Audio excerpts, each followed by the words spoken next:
to talk about something that's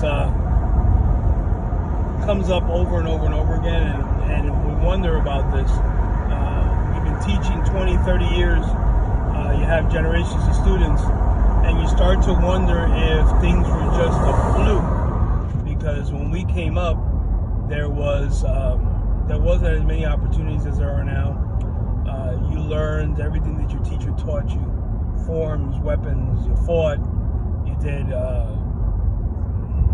lion dance. You learned, like in our case, we learned about ghost catching and Feng Shui and all these things and altars.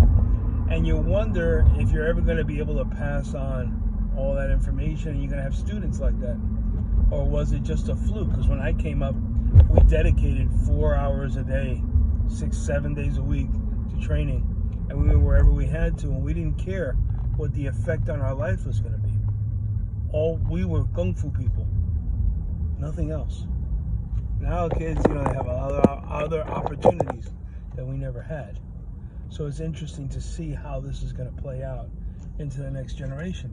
We're lucky enough to have some students that have come along with us and get it, and they're able to do all these things, but it's really difficult. Like now, you have schools that are form schools, and you have schools that are fighting schools, and you kind of have to draw a line in the sand as to which one you're going to be. And I never wanted to draw that line in the sand. I teach my people forms, weapons, fighting. Some people only want to learn forms and all that, and I tell them, you got to learn how to fight. It's important. You got to learn, got to get in the mix. And the people that don't do forms, I say, you're missing out on a really interesting aspect and a lot of technique and a lot of variety that you get from forms and different types of practice. And it's something that you can use later on in life when you don't really think about it when you're younger. You just kind of train.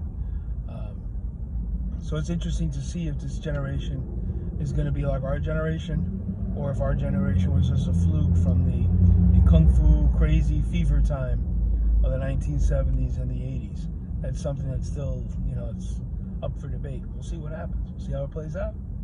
Anyway, just thought, something for you guys to think about.